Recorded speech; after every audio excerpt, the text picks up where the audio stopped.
5 anos de vida apenas. Todos nós nascemos com um prazo de validade, né? Mas o meu foi bem limitado.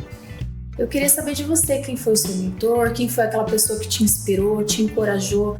Eu ganhei uma bolsa de estudo 100%, cursei os 5 anos de faculdade sem pagar R$1. Como você vai segurar um livro? Já viu o tamanho dos livros, que é o direito? Moleque, se enxerga. E ele falou assim de forma bem incisiva mesmo, se enxerga.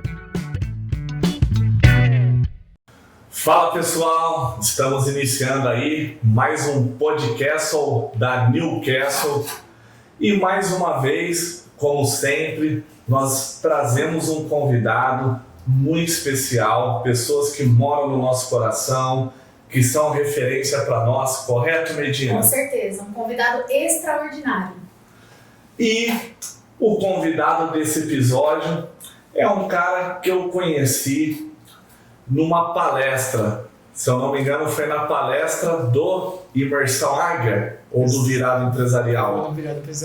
Virada Empresarial. E desde então fiquei extremamente impactado com a motivação desse cara, com a energia positiva que ele tem e principalmente fizemos um curso de orador de alta performance junto e ganhou o prêmio de palestrante, é o maior palestrante do Brasil. Com vocês, meu amigo, parceiro, irmão, Djelvis Freitas. Seja muito bem-vindo, Djelvis. É uma honra ter você aqui com a gente. A honra é toda minha. Obrigado pelo convite, Gustavo. Obrigado, Medina, pelo convite. Eu estou aqui tão feliz, tão maravilhado. E o pessoal que está nos acompanhando aí, vocês têm uma ideia, tanto que eu estou assim, emocionado, não estou conseguindo nem andar. É mesmo? Djelvis, aqui é o seguinte, ó, é um bate-papo descontraído, mas onde as pessoas vão compartilhando suas histórias, suas mensagens. E aí eu gostaria, já assisti sua palestra mais de uma vez, todas as vezes. Se esse fosse um privilégio somente meu, mas não é. Todas as pessoas que assistem ficam extremamente impactados. Então eu gostaria aí, para iniciar, que você contasse para nós quem é o Djelvis, quem é o Senhor? Uau, essa é uma pergunta muito difícil, viu? Porque me vem um turbilhão de emoções, né? Quando me perguntam quem é o Djelvis, quem é essa pessoa, que ressalto já de cara que eu não sou uma pessoa pronta, ainda estou em fase de aprimoramento, de conhecimento e de me encontrar nesse mundo. Mas me lembro de que a minha história não se limita apenas à minha pessoa. A minha história, ela começa com meus pais, que nasceram lá no estado do Pernambuco.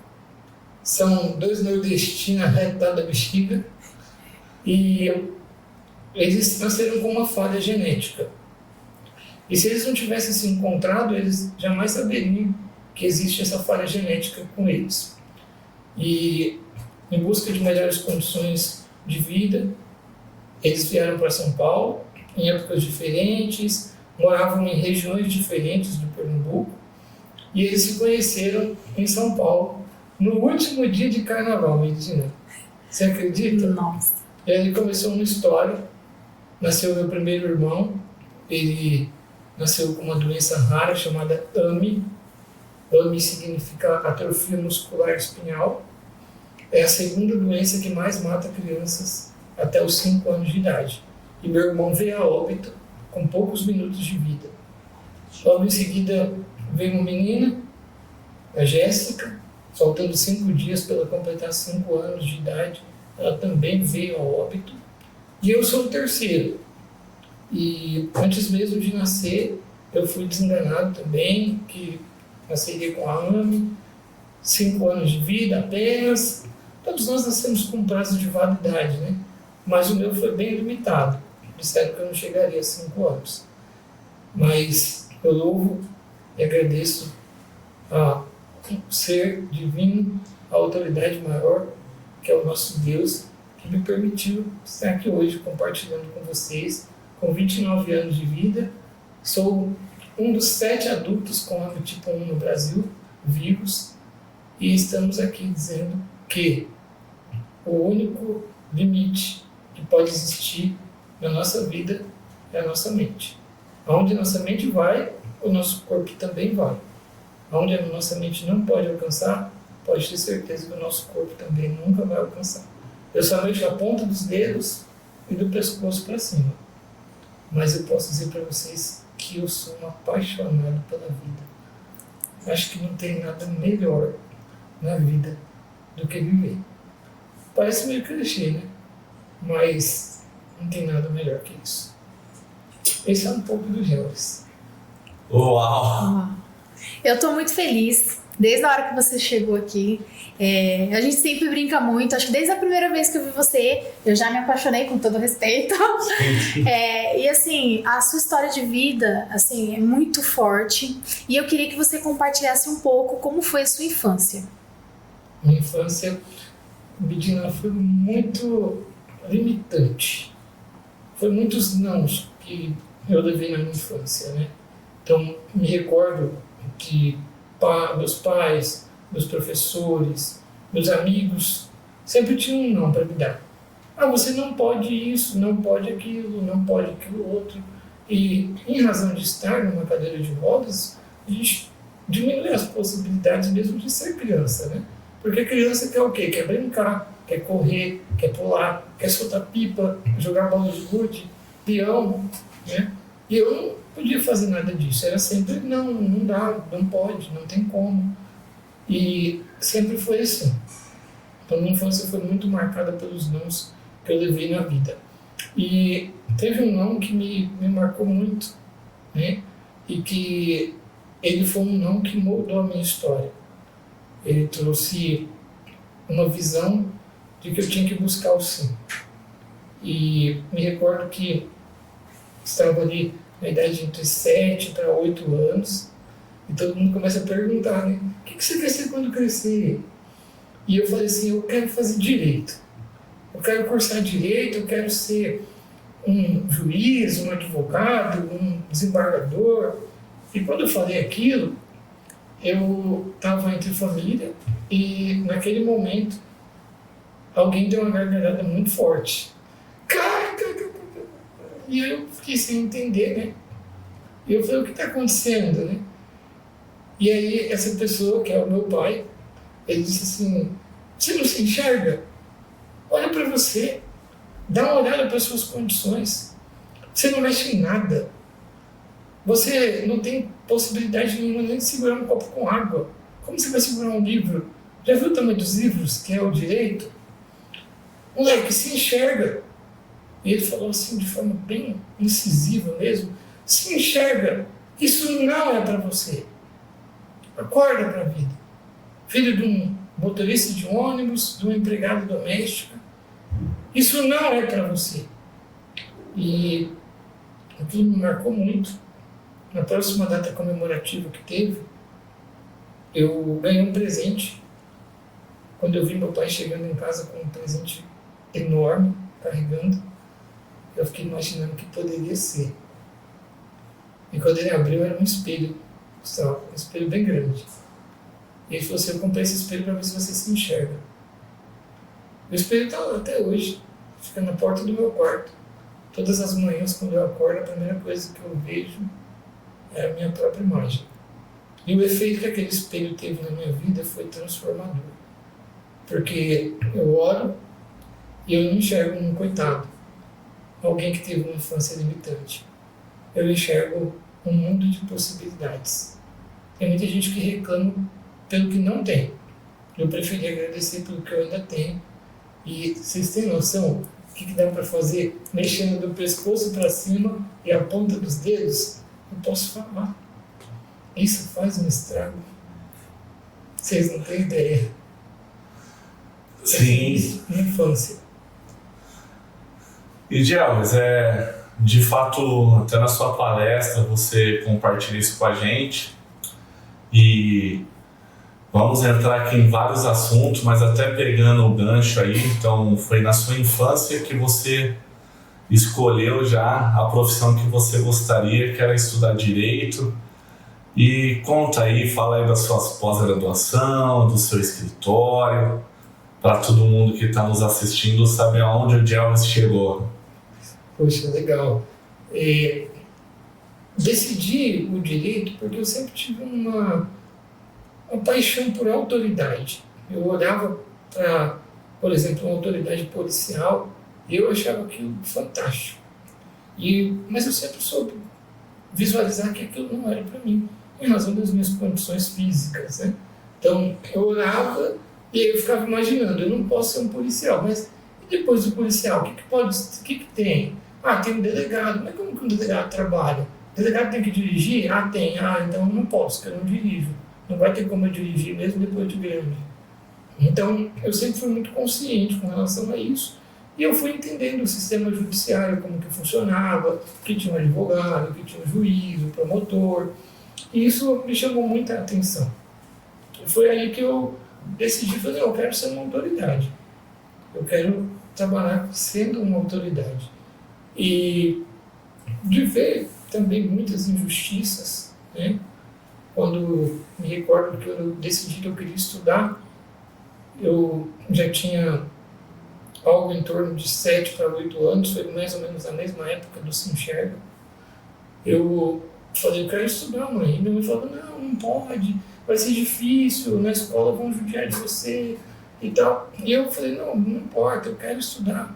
E eu fiquei igual uma bolinha de ping-pong, porque eu chegava num colégio, falava, não, aqui não pode, que tem só escada, não tem rampa. Aí jogava para outro colégio, chegava e falava, aqui também não dá porque o banheiro não é adaptado. Aí jogava para outro e assim foi. Imagina, há 21 anos atrás, 22 anos, acessibilidade hoje, né, 2024, já não é algo tão assim memorável. Vocês imaginam há 20 e poucos anos atrás. Então era ainda pior. E eu comecei a brigar. Realmente falei, não, eu quero estudar aqui, eu quero estudar perto da minha casa. Vocês têm condições de fazer uma rampa assim, de adaptar o banheiro, sim. E eu quero estudar aqui. E pasmem, né? Deu certo. Né? Eu estudei durante 8 anos numa mesma sala, escola MF Zumira Cavaleiro Faustino, na Zona Sul de São Paulo. E eles adaptaram um laboratório, era um laboratório, eles desativaram e fizeram uma sala de aula. Aquela sala tinha um mau odor, Gustavo. Até hoje, quando eu puxo assim, eu consigo sentir o mau odor que tinha naquela sala. E ali estudei durante 8 anos, da primeira até a 8ª série. Eu já entrei na escola na primeira série. Já entrei alfabetizado, já sabia ler e escrever. Aprendi sozinho em casa. Uau. Com o gibi. E foi aí que eu iniciou a minha trajetória. Cursei o ensino fundamental, cheguei no ensino médio. Pensei, agora é a hora da faculdade, vamos dar um pouco mais de crédito, né? E quando eu cheguei, eu falei assim, pai, eu quero fazer faculdade. Ele falou assim, tá, mas e o Kiko? Né? O que eu tenho a ver com isso? Se vira. E aí eu falei, não, vou me virar mesmo, Deus vai me abençoar, eu vou conseguir. E eu ganhei uma bolsa de estudo, 100%, cursei os 5 anos de faculdade sem pagar R$1. Muitos me desafiaram, disseram, faculdade é fácil, quero ver você passar no exame da ordem. Faltando 6 meses, eu fui aprovado no exame de ordem. Também, depois, TCC, aprovado com louvor, com 10, publicado. Uau. Depois fomos para pós-graduações, já tenho 5 pós-graduações, continuo estudando. E eu posso dar um spoiler aqui? Não. Lógico, é tudo seu aqui. Vai ser em primeira mão. Uau. No mês que vem, lá na Câmara Municipal de São Paulo, a FATECAMP, que é a Faculdade de Tecnologia, vai me conceder o título honorífico de doutor em Direito.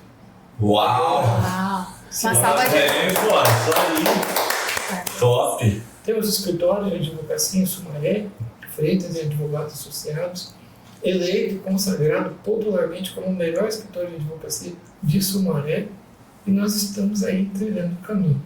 Como eu disse lá no começo, eu não sou um ser humano pronto, eu estou me aperfeiçoando. E é muito, muito importante que eu destaque a importância de estar com pessoas incríveis como vocês. Para que a gente possa alcançar isso, é só estando ao lado de pessoas incríveis. E vocês são incríveis. Por isso que a gente está aqui. Você é incrível, Diana. Você é incrível, exatamente. Você é muito especial. Enquanto você fala, eu fico muito emocionada, porque é essa energia que está aqui na sala e o quanto que você é um guerreiro, um vencedor, sabe? O quanto que você não colocou limites realmente para sua vida e sempre com alto astral, a gente sempre conversa com você, vê que você é uma pessoa extremamente amorosa, sempre tem uma palavra legal de compartilhar, né?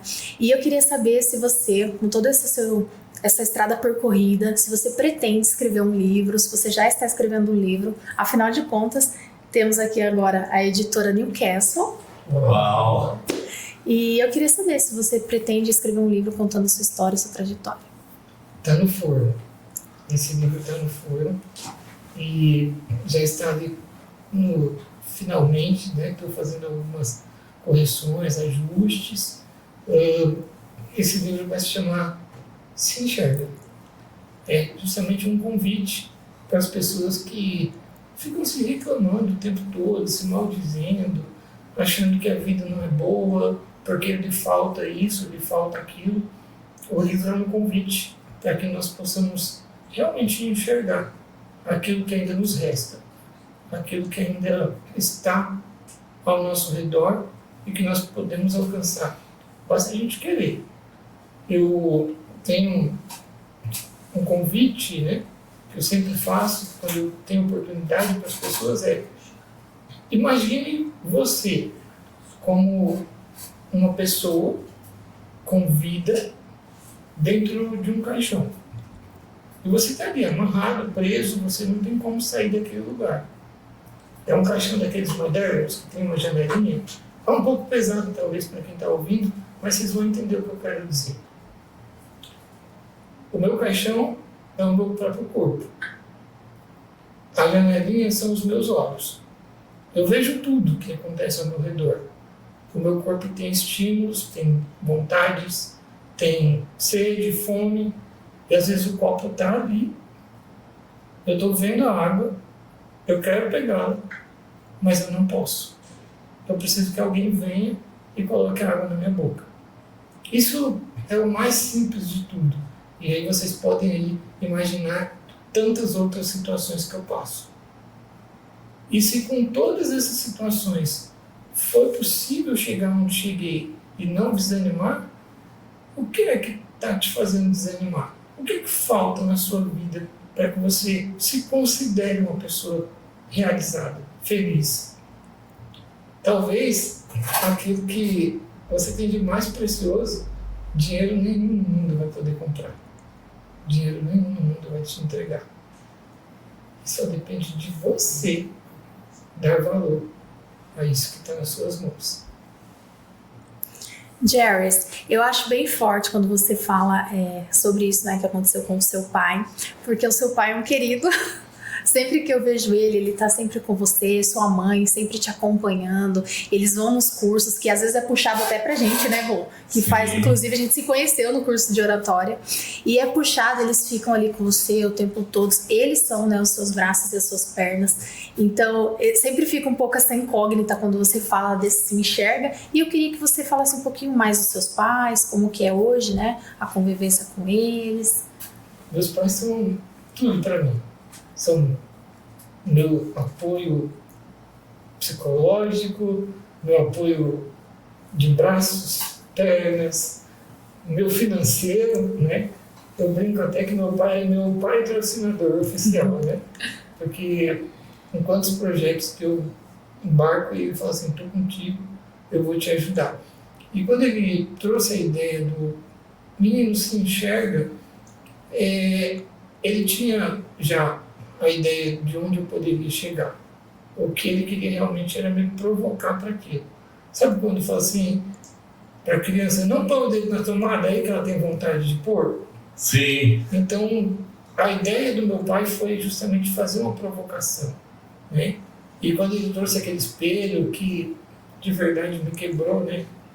Eu fiquei sem reação, na verdade ele estava trazendo uma oportunidade, porque ele sabia de que eu teria essa visão diferente. Ele já estava com tudo planejado. Nunca fui aquela criança mimada de ter tudo na mão, na hora que quer. Eu quero tal coisa, você quer? Conquista, vai atrás, trabalha.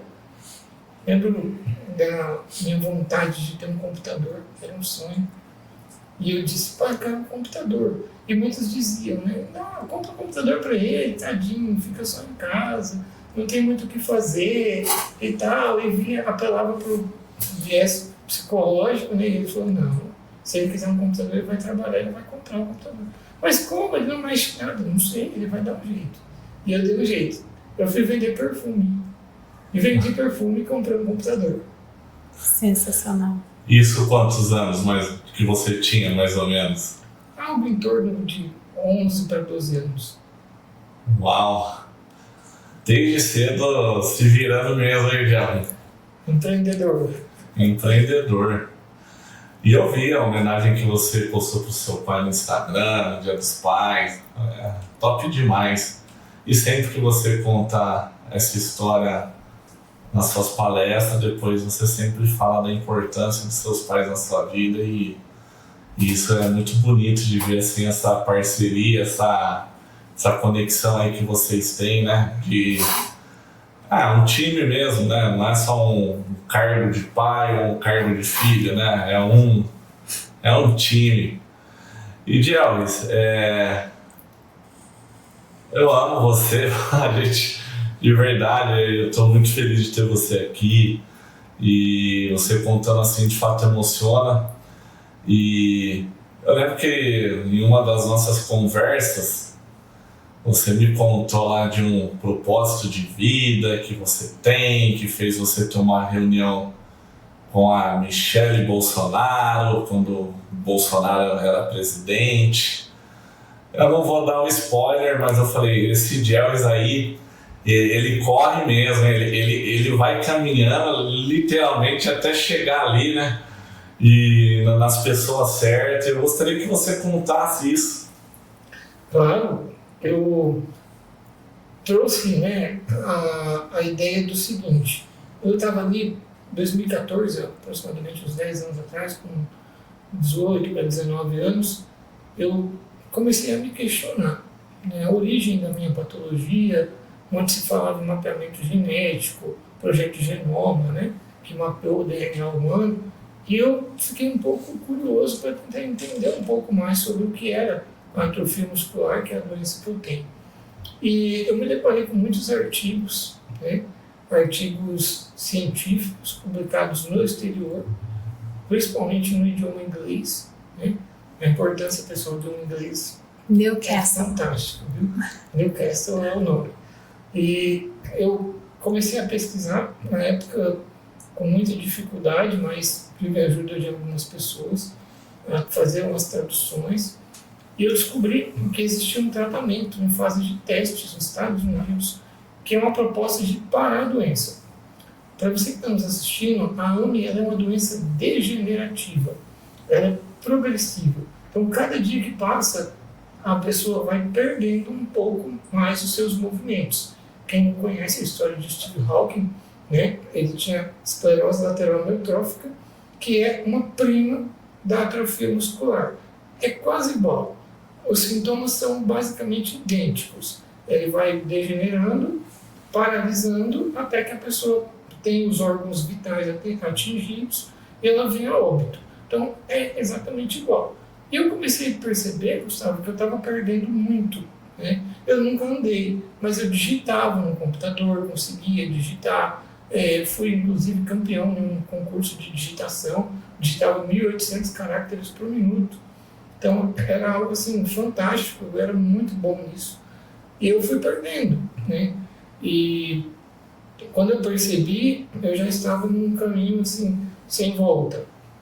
E foi onde eu me despertou esse interesse, descobrimos esse tratamento, fiz a leitura dos artigos, depois entrei em contato com a farmacêutica, a Biogen dos Estados Unidos, Eles me responderam falando como estava o cronograma, o medicamento estava para ser aprovado pelo FDA, que seria, no caso, a Anvisa, né, dos Estados Unidos. E eu falei, olha, eu gostaria de ter a oportunidade de ser o representante deste medicamento no Brasil, de levar até o conhecimento das autoridades e tal, e eu não tinha ideia de quanto custaria isso. E eles me falaram, não, a gente manda a pasta e vocês apresentam. Né? A pasta chegou em 2014, na minha casa, pegamos o carro e fomos a Brasília para poder apresentar. Fomos diretamente para o Congresso Nacional, batemos na porta dos 513 deputados. Muitos deram as costas, ignoraram a gente. Alguns dos senadores deram atenção, outros também não. E ali começava uma saga por a incorporação desse medicamento ao SUS, ao Sistema Único de Saúde. E eu era piada da vez, porque o pessoal dizia, não tem dipirona no posto de saúde. Como que você vai trazer um medicamento que custa 3 milhões de reais por ano para ser incorporado no SUS? E foi aí que nós começamos essa batalha de 2014 a 2018, batendo na porta, pedindo ajuda, queimando pneu, fazendo protesto, que a gente, querendo ou não, precisa ser visto de uma forma ou de outra.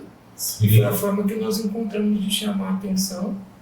Mas foi só em 2018 que, alguns dizem, né, um descontrolado, uma pessoa que não tem papas na língua, que fala o que pensa.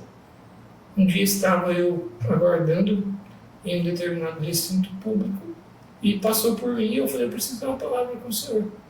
E ele falou assim, sabe por que é isso daí? Tá ok? Vamos conversar aí.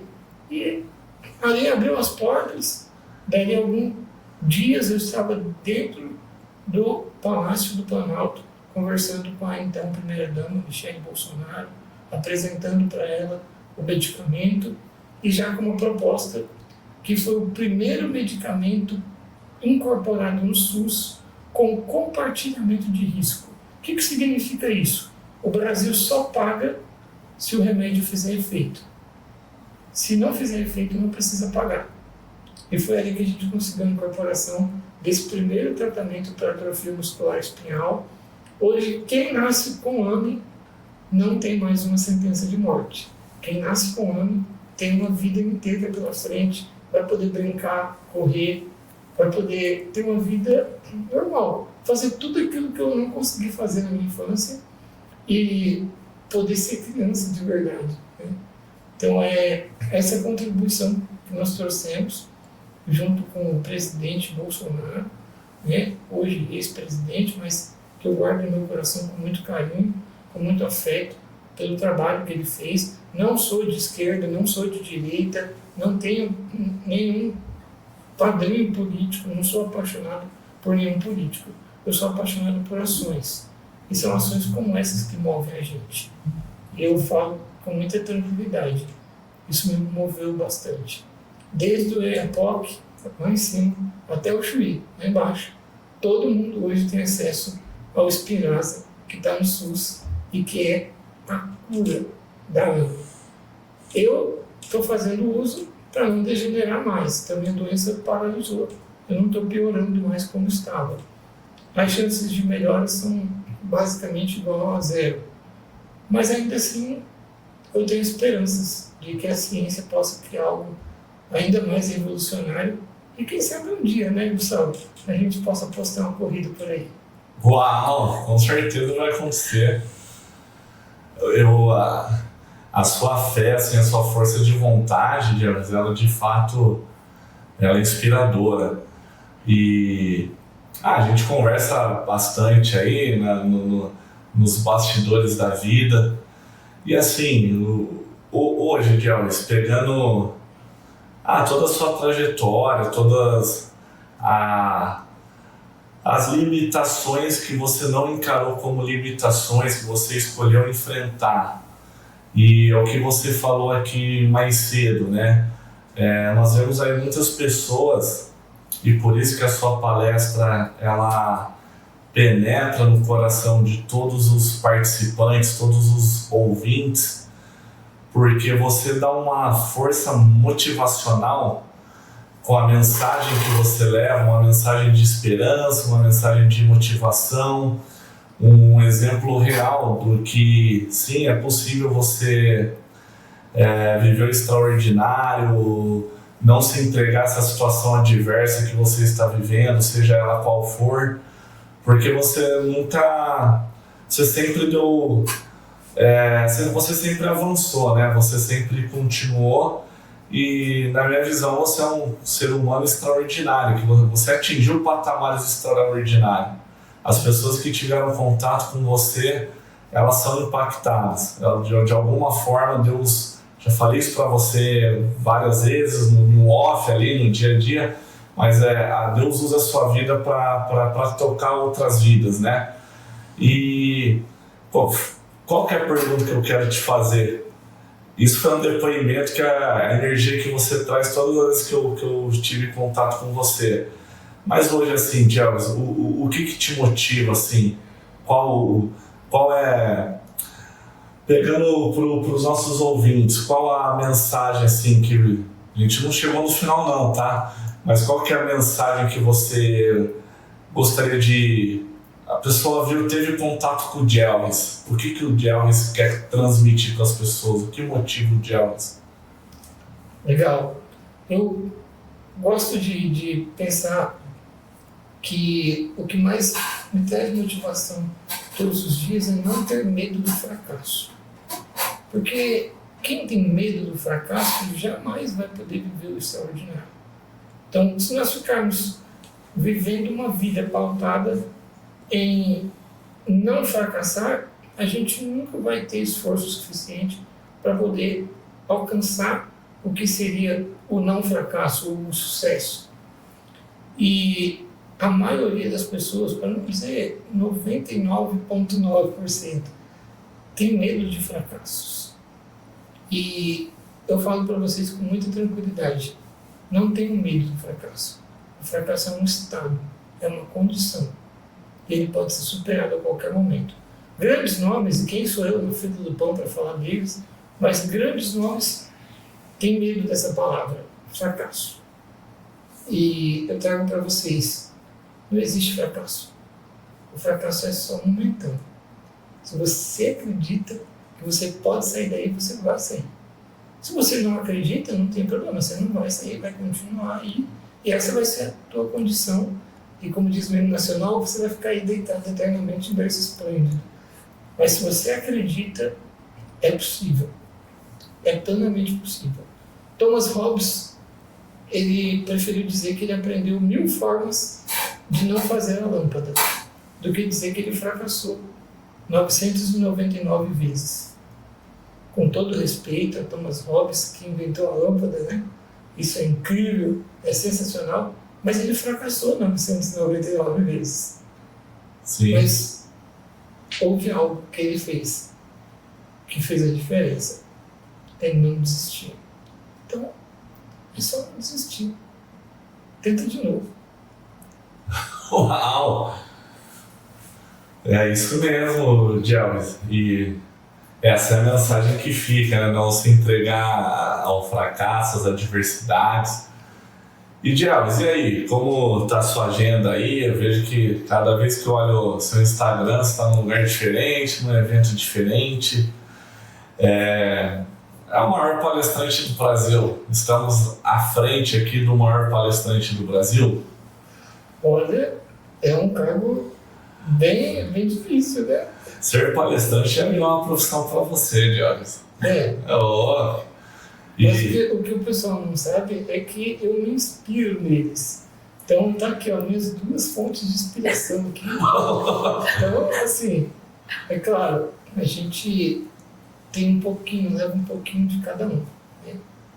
Então, palestrar virou mais do que uma profissão, virou um propósito de vida, de contar a minha história. E eu descobri esse propósito junto com vocês, lá no Orador, né, Instituto IN. Quero aproveitar aqui, se você me permitir, deixar um abraço ao Zé, Um abração, Zé Carlos Boito, Instituto IN. Usei toda a galera lá do Instituto IN, Fernando Praxis, nossa, eles são incríveis. E eles me instigaram muito a isso. Pô, conta a tua história e tal. E me recordo de ter feito palestras, né, já antes do Instituto IN, mas a minha vida transformou realmente quando eu comecei a estar junto com pessoas que têm uma visão diferenciada. Né? Participar das imersões, participar dos viradas, participar dos eventos promovidos aqui pela Newcastle. Poxa, que honra! Dias atrás eu estava dividindo o palco com o Oscar Schmidt, vocês têm noção? É incrível! Dividindo o palco com Medina, com o Gustavo. Isso é sensacional. Posso fazer uma observação? Então, É o Oscar Schmidt que estava dividindo o palco com o Jelris.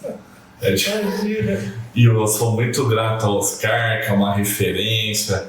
Zé Carlos vai estar aqui com a gente, Fernandão e a Lu já esteve aqui com a gente.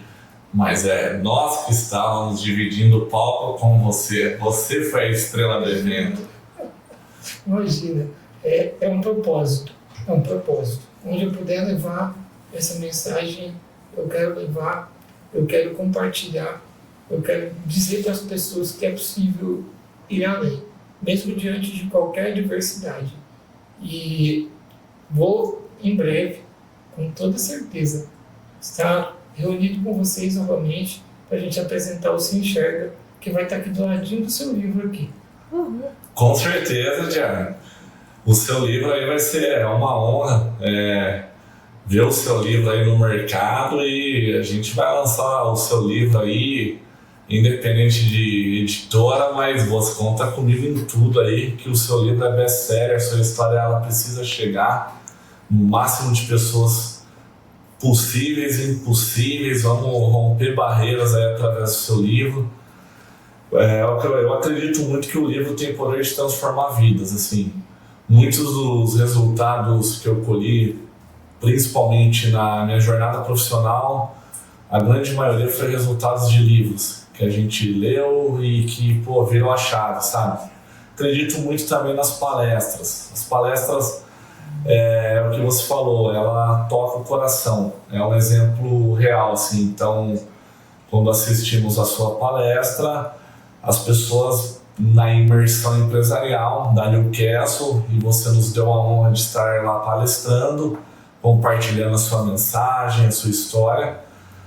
Eu acredito que foi unânime ali, todos encantados com a mensagem que você compartilhou. De fato, assim, não é uma frase de efeito, é uma esperança no coração ali das pessoas, sabe? É uma virada de chave. E criou um problema muito legal para nós aqui da Newcastle, porque não tem como ter uma próxima imersão se não tiver o Jelris lá, entendeu? Então, não é mais um convite, é uma convocação, é uma intimação. Olha só. Te mandar uma carta registrada, carimbo do advogado, o senhor está intimado a estar no próximo evento. Porque, de fato, assim, as pessoas ficaram extremamente impactadas, e todos os amigos que eu tenho lá no Instituto IN, que também o pessoal é sensacional, todos que assistem, é estrela de todos os eventos que está aqui na nossa frente. Obrigado. Eu não preciso nem intimar, eu já vou deixar aqui dado o aceite tácito. Estaremos juntos, sempre. Valeu, meu irmão, uma honra. Jelris, eu fico aqui observando você falando, você sempre enaltecendo a gente, tipo assim, você fala, o cara é o cara. É o cara. E aí realmente é um elogio que a gente fica assim, né, sem palavras. Quem somos nós perto de você? Nesse mundo que a gente vive de empreendedorismo, tá sempre estudando, sempre aprendendo, nós temos aí os nossos mentores. Eu queria saber de você, quem foi o seu mentor, quem foi aquela pessoa que te inspirou, te encorajou, além, né, do Instituto IN, você falou que eu já palestrava antes. Então, quando que foi esse gatilho que você falou, poxa, eu posso usar a minha história para contagiar outras pessoas, impulsionar outras pessoas a não desistir? Teve uma figura muito importante na minha história, na minha vida. E ele se faz presente todos os dias comigo. Desde o momento que eu acordo até o momento em que eu vou dormir, ele é o meu primeiro pensamento e o meu último pensamento todos os dias. Ele foi considerado como uma das personalidades mais influentes do mundo. Livros de história contam a sua presença. E eu posso dizer assim, quando eu falo em figura, eu não estou diminuindo, tá, o tamanho dele. Eu estou trazendo ele para o mais material possível. Porque ele está aqui, ele está dentro de cada um de nós, ele está aí junto com você que está assistindo. Ele se chama Jesus Cristo. E a forma como ele transformou a vida de centenas de milhares de pessoas e vem transformando e vai continuar transformando é uma verdadeira fonte de inspiração. Então, a ele eu devo tudo. Sem ele, eu não sou nada. E eu quero ser 1% só do que ele foi. Para mim já vai ser mais do que suficiente. Ele é uma inspiração. Sensacional, que lição, hein? Na verdade, para nós, assim, é um tapa na cara. Porque quantas vezes a gente não se limita por coisas pequenas, né? A gente passa na vida e aí ouvir você falar, tudo que você traz, leva a gente para uma reflexão profunda realmente. O que eu estou fazendo com a minha vida? Será que eu estou agregando valor para alguém? Você citou aqui Jesus Cristo, né? E ele deu a vida dele por nós. E ontem aprendi com Zé Maria, mas em 1 João 3,16, tá lá, ele deu a vida por nós. Portanto, nós devemos dar a nossa vida pelos outros. Quando você trouxe essa medicação aqui para o Brasil, você provavelmente não tinha tantas esperanças em relação a você naquele momento, mas você pensou nas crianças que você poderia mudar. Então, você é uma pessoa que porta a presença de Jesus Cristo, né? Então, assim, eu creio que a mudança que você fez, acho que não tem nem como você dimensionar tudo isso que você fez e quantas crianças vão ser impactadas através desse seu ato de um discípulo de Jesus. Não no que você fala, mas na atitude que você teve genuinamente de amor ao próximo, a ponto de dar a sua vida pelo próximo. Então isso foi assim, impacta muito e você conseguiu, entendeu? Você foi lá e fez, né? Você disse que ia ser um advogado, tornou-se um advogado. Então não tem limite, gente, tem noção? O cara não se limita realmente, é uma mentalidade que só de estar aqui com você, a gente queria até aprender por osmose, né? Mas sim, que lindo isso, que testemunho de vida lindo, realmente. Eu fico extremamente impactada, se a gente não segura, a gente chora. E eu queria perguntar para você, diante de todos esses sonhos que você já realizou, qual é a sua próxima meta? Olha, eu tenho muitas metas, muitos objetivos de curto, médio e longo prazo, né? Mas tem algo que arde muito no meu coração e me faz pensar nisso todos os dias e tentar buscar apoio para que a gente possa trazer uma realidade de um conforto melhor para a vida das pessoas que sofrem com doenças raras. Então, hoje o acesso a esses medicamentos que são considerados como medicamentos órfãos, né? Então são tratamentos que eles não têm par, eles não existem outros. Por exemplo, vou dar um exemplo bem básico, mas é para ficar bem claro.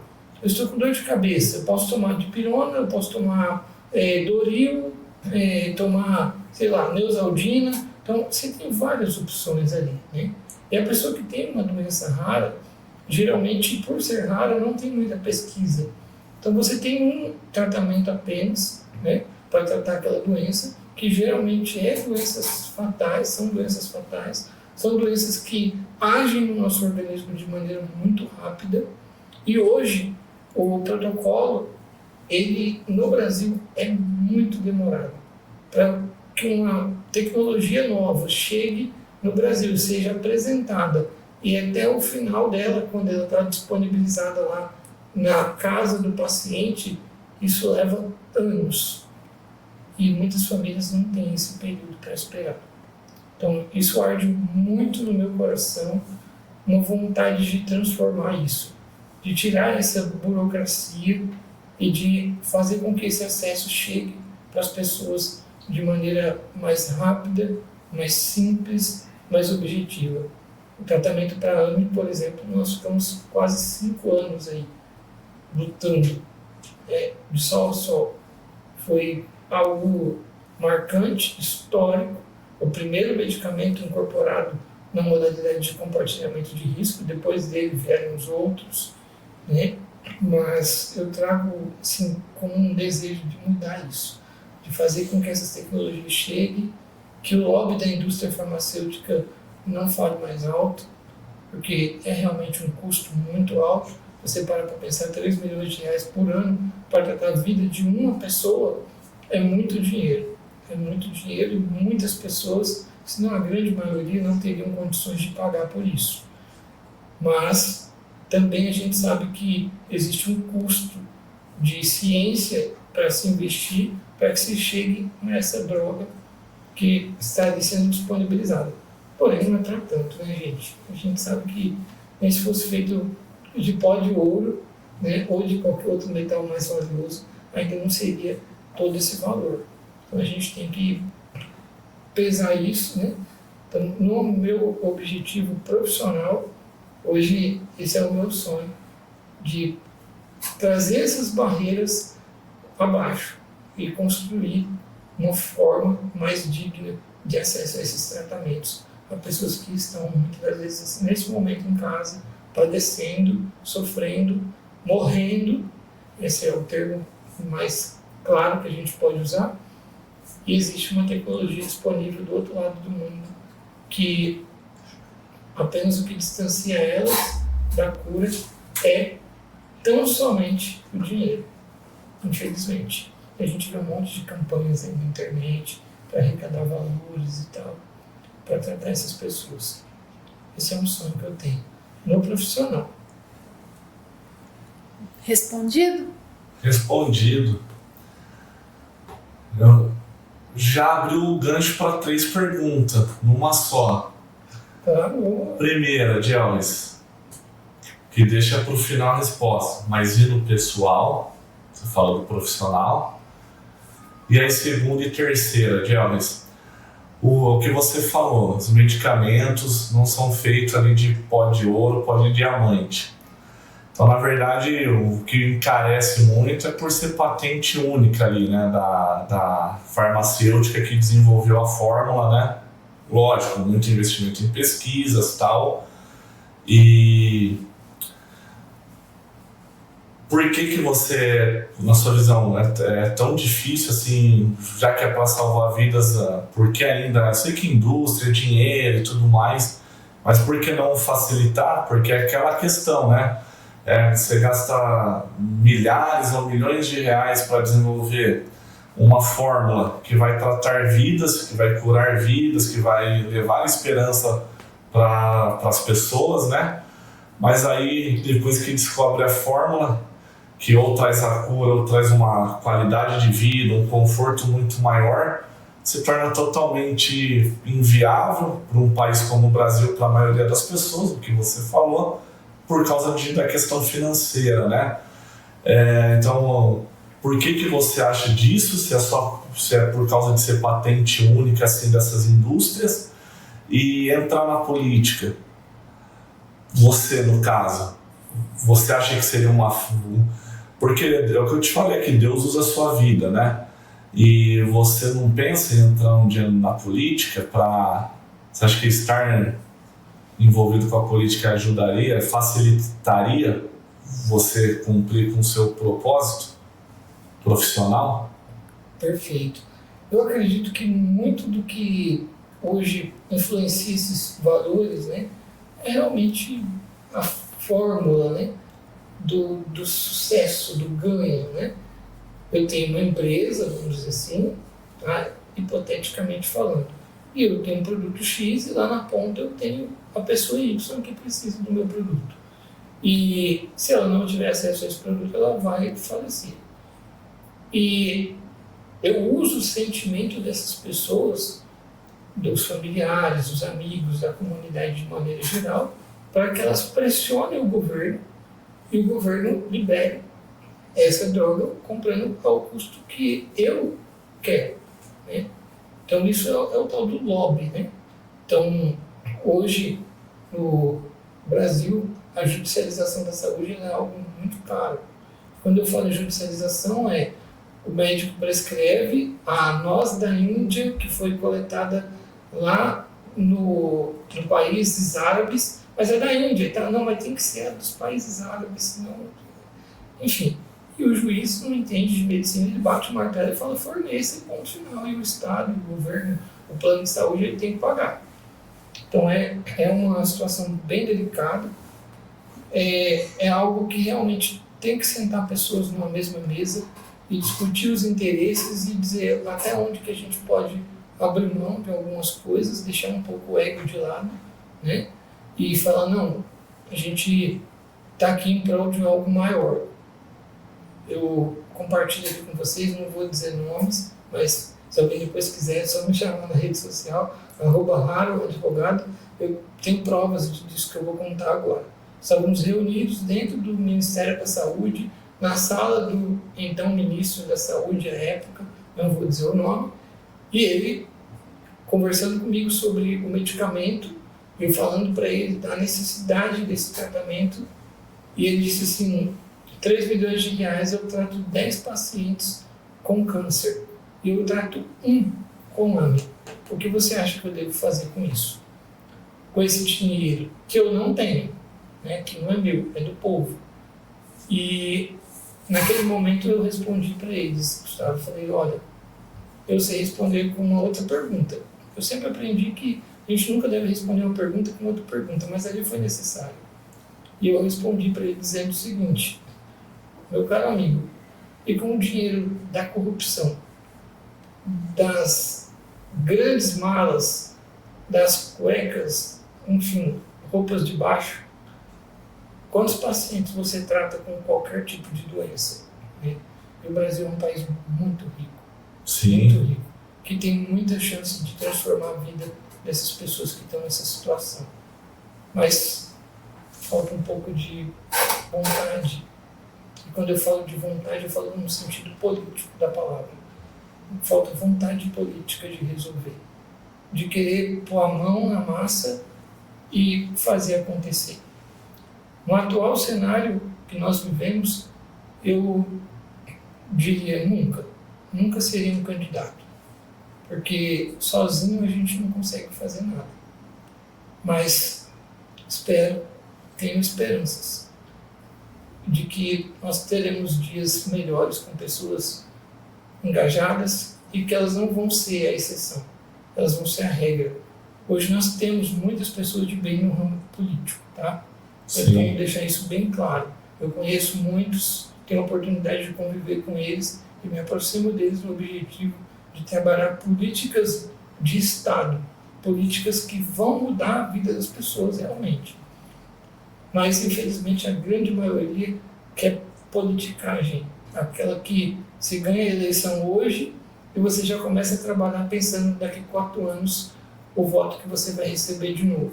Ou daqui 2 anos, se você quer disputar um cargo maior, e assim sucessivamente. Esse tipo de política tem que ser extirpado, não só do Brasil, mas do mundo.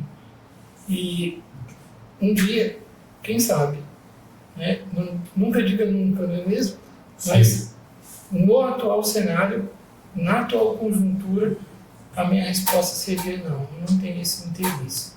Não passa pela cabeça. Tenho princípios, valores, os quais são inegociáveis. E quando você entra lá, ou você negocia, ou você é negociado. É simples assim.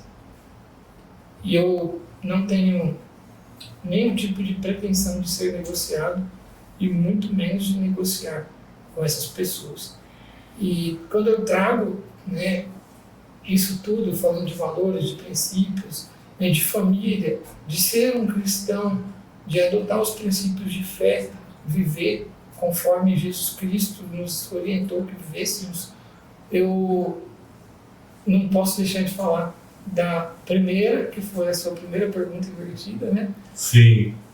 Que é um sonho de vida, né? De ter uma família construída por mim, sabe? É óbvio que eu tenho minha família, meus pais, enfim, são tudo para mim, mas a lógica da vida, né? Eles querem ter alguém para brincar, um netinho, né? Então, é um momento de um desenvolvimento de um projeto pessoal, sim, de ter uma família. E eu acho que eu não teria capacidade de deitar minha cabeça no travesseiro ao lado daquela que vai ser a minha futura esposa, de brincar com os meus filhos e olhar para as minhas mãos e ver o dinheiro público, o sangue, o suor e as lágrimas do brasileiro que paga imposto aí mais da metade do ano, passando pelas minhas mãos e sendo utilizado de maneira indevida. Isso eu não faria nunca.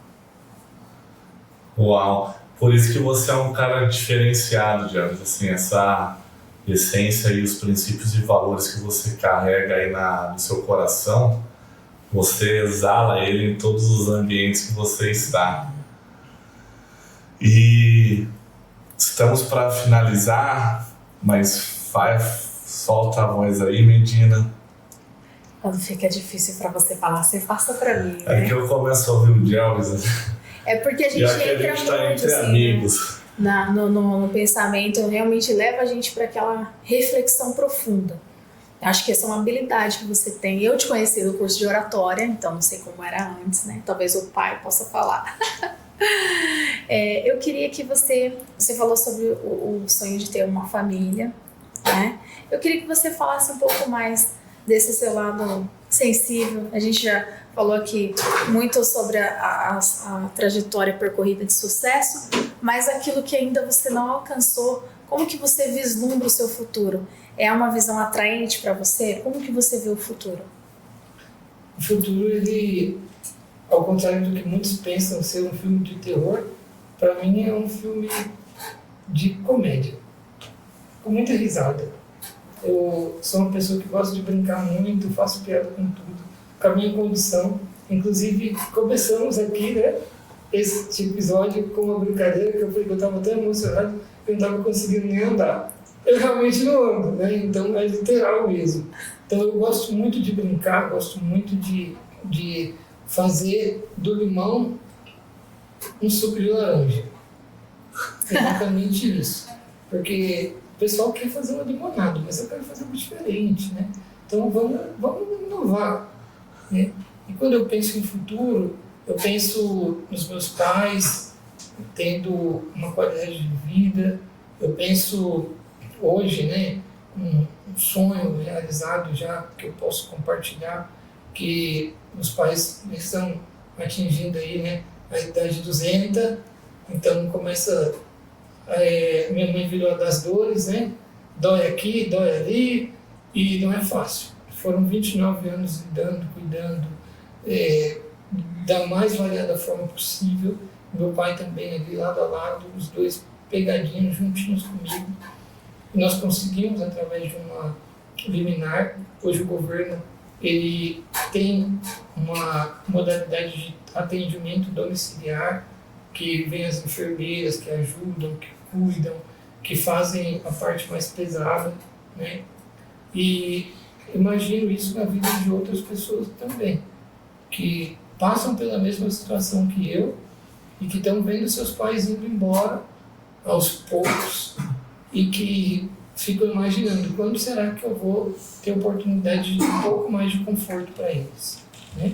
Então, esse é um futuro que já se tornou uma realidade na minha vida e agora é o momento de trazer um pouco mais de animação para eles, né? Quem sabe correr atrás dos netinhos por aí.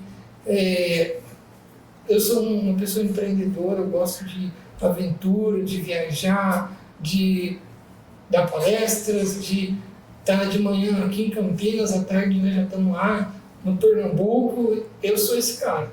E eu percebo que eles não estão mais conseguindo acompanhar esse ritmo, né? E, claro, com razão, eu preciso dizer para vocês que eu imagino um futuro ao lado de uma pessoa que vai acompanhar esse ritmo comigo. Tem que ter mentalidade e fibra, hein? Disposição. E aí, Gelvis? E agora vamos entrar aqui, ó, num assunto mais cômico lá. O que você achou lá do orador de alta performance? A Medina lá fez uma dinâmica lá que você contou pra mim. Quer compartilhar essa história aqui? Eu posso fazer um pedido? Pode fazer 20 pedidos. O pessoal que está em casa aí nos assistindo, orem muito pelo Gustavo. Pensa em uma mulher brava. Essa mulher, ela me surpreendeu de uma forma. Gente, foi assim, incrível. Era um exercício. Nós tivemos 4 longuíssimos dias ali de treinamento, de curso, né, de capacitação. E naquele momento que nós estávamos aí, eu conheci uma Medina que eu acredito que nem o Gustavo conhecia. Era aproximadamente 2 horas da manhã. Conta essa história. Eu vi o Gelvis assustado. E ela estava assim... Ela entrou no personagem. Estava caráter mesmo. Né? Parecia uma general. E ela me enfrentou de uma forma... E eu não consegui ter outra reação, eu comecei a dar risada. Eu comecei a rir. Né? E a minha única defesa naquele momento foi rir. Eu ri muito. Né? E foi um momento marcante, que me destravou muitas coisas ali. Obrigado, Medina. Obrigado por ter sido tão ruim comigo.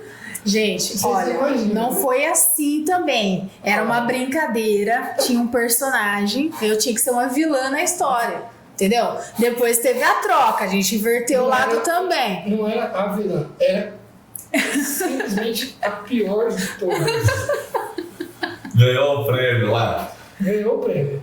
E foi nesse cenário, nesse contexto que a gente se conheceu e ficou mais íntimo, mais amigo, né? Porque depois que tem a troca de elogios, né? As pessoas costumam se amar mais. Mas não foi assim, gente, não foi assim. Era um personagem, eu tenho que me defender. Mas aí eu tava... As dúvidas olhem pelo Gustavo.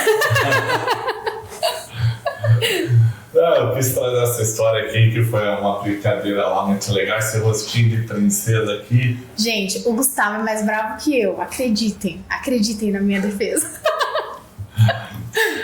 E Gelvis, estamos chegando no final desse episódio, foi uma honra ter você aqui com a gente, você é uma pessoa aqui da nossa família, você, seu pai que está aqui com a gente, sua mãe, e de fato tanto eu quanto a Medina, nós temos muito carinho, amor, respeito, gratidão aí por todos vocês, que são pessoas extraordinárias, que sempre nos recebem muito bem, de uma forma alegre, descontraída, sempre fazendo as brincadeiras. E você falou muita coisa aqui muito bonito, muito impactante aqui. Eu quis quebrar o clima dessa daí, porque de fato, se a gente fica muito tempo com você, você fica trazendo essas Porque de fato ele queria me colocar numa saia justa, entendeu? Colocar na saia justa, orem por mim. Mas eu gostaria aí que você deixasse uma mensagem aí final. Já deixou várias mensagens aqui que foram impactantes, transformadoras. E para fechar aqui o episódio, que Deus abençoe cada vez mais a sua vida. Muito obrigado. Agora você me conhece de verdade, você sabe que era só um personagem, tá, gente? Essa brincadeira tem que terminar. E eu fiquei muito feliz de você vir aqui. Realmente parecia uma criança. A gente montou um estúdio, né, pra poder atender você aqui. Eu, inclusive, achei que esse estúdio ficou melhor. Entendeu? Essa luz tá bem legal, me favoreceu. E a gente até brincou ali nos corredores. Então, saiba que a Casa Newcastle é sua casa, sua família sempre vai ser muito bem-vinda aqui. Conte conosco sempre. Onde a gente estiver, com certeza a gente vai te puxar com a gente. E quando a gente não puder te puxar, a gente vai pedir ajuda para conseguir levar você com a gente, porque é muito bom ter você conosco, é um incentivo realmente para nós, é algo que de fato você carrega a presença de Jesus e para nós é muito importante isso, porque por mais que sal e açúcar se pareçam, são bem diferentes, né? E muitas vezes a gente tem que provar para saber, e você é o tipo de pessoa que todo mundo que te conhece sente essa presença, sente o quanto você é doce, né? Sendo sal na terra, fazendo a diferença.